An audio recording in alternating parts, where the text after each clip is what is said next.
Hello, I'm Freya Dawson. Welcome to the second video in my series on joyful parenting. In this series, I'm sharing 5 skills that can take your family from a situation of conflict and stress into a relationship of peace, joy, and freedom. In the first video, I shared with you the first skill in my toolkit, which is called listening in presence. And it's a way of helping your child resolve their own problems, of moving through their upset feelings and finding their own solutions. In this video, I'd like to share 2 more skills with you to add to your toolkit.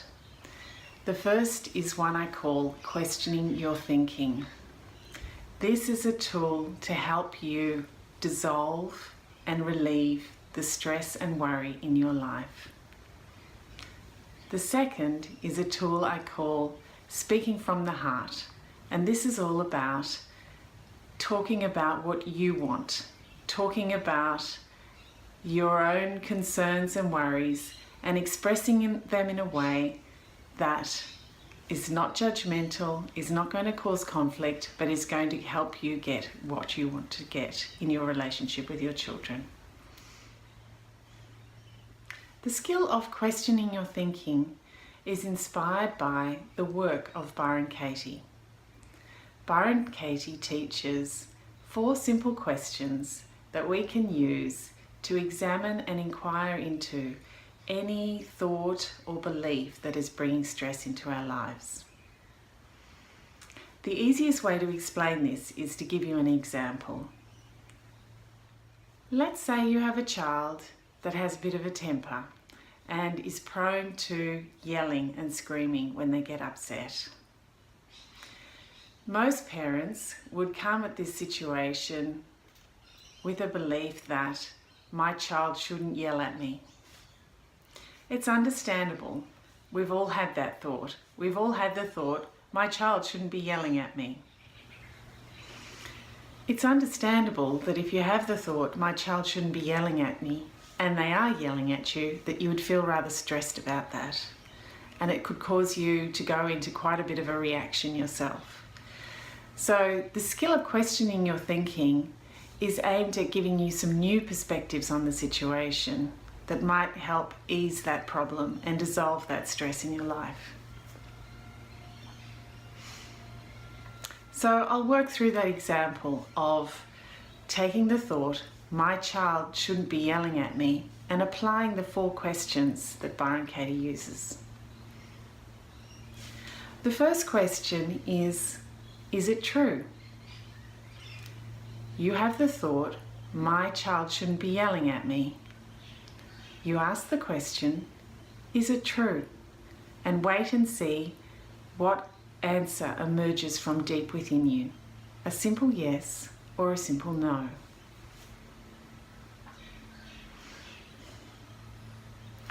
Your answer might be, yes, I believe my child shouldn't be yelling at me. If that's what you believe, then that's fine. Just move on to the next question. The second question asks, can you absolutely know it's true? Can you absolutely know that it's true that your child shouldn't be yelling at you? Again, look within and find the answer that's deep within you. Can you absolutely know that your child shouldn't be yelling at you? Yes or no? The third question asks you to examine your own feelings. How do you feel when you believe that thought, my child shouldn't be yelling at me, and they are yelling at you? What reaction does it stir up within you? I know when my child yells at me and I'm believing that thought, they shouldn't be yelling at me, I get angry, I get frustrated, I'm quite likely to react to my child and use harsh words, try and stop them yelling, and I might even start yelling myself. I know that it feels really uncomfortable. I really, really want the situation to stop, and I can get very frustrated and very irritated and very angry when that situation arises. All of those feelings are very unpleasant, and they often escalate the situation of conflict between my child and myself.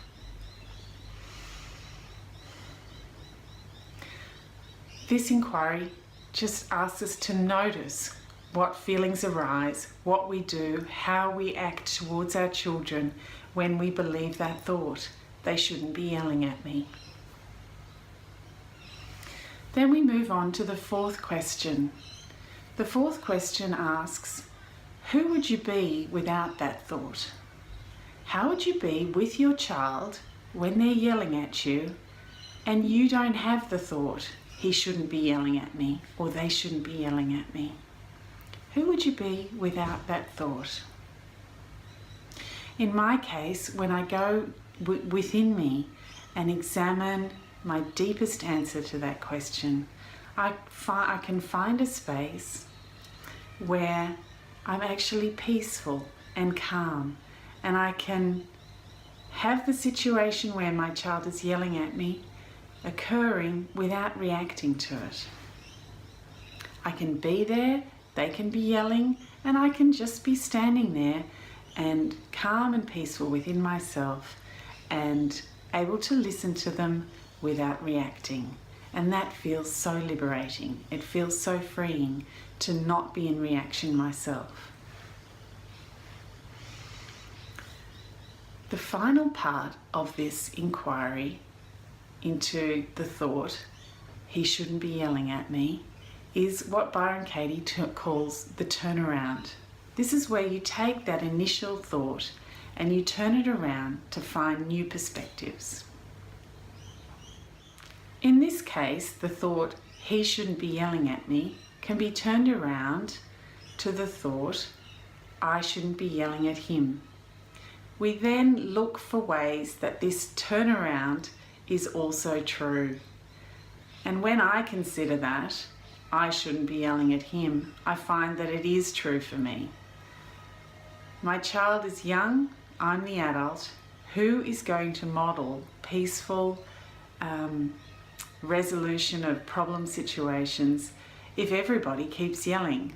I'm the one that wants to take the lead.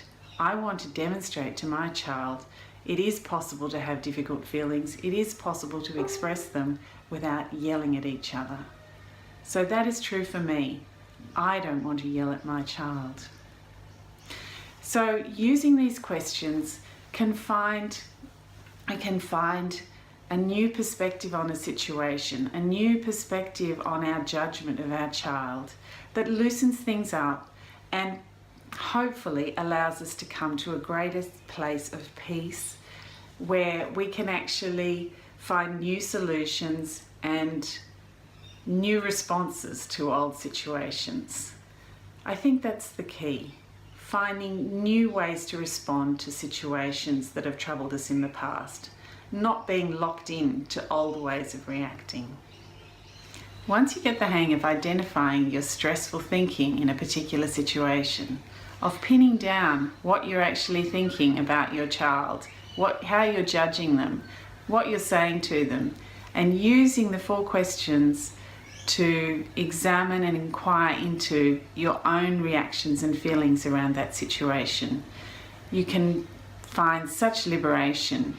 You can find your old patterns and stresses dissolving and new possibilities emerging.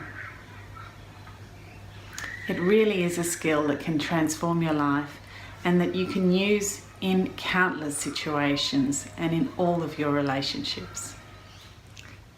The next skill that I want to speak about is the one that I call speaking from the heart.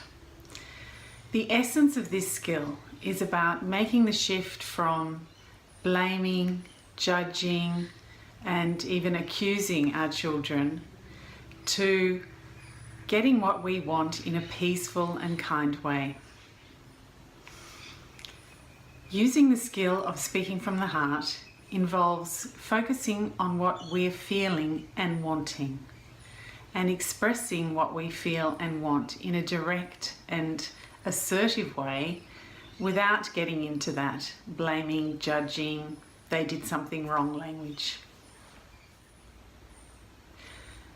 The other main element of speaking from the heart is moving from making demands of our children to making requests. This is such an important aspect of joyful parenting because it brings a whole new level of respect into the relationship. It means that when your child says no to your request, you either accept the no and move on, or you work at finding another solution that you're both happy with. But you leave behind days where you make demands and they must obey. That never led to peaceful, joyful parenting in my experience. So how would we approach a child who was hitting in anger when we're speaking from the heart?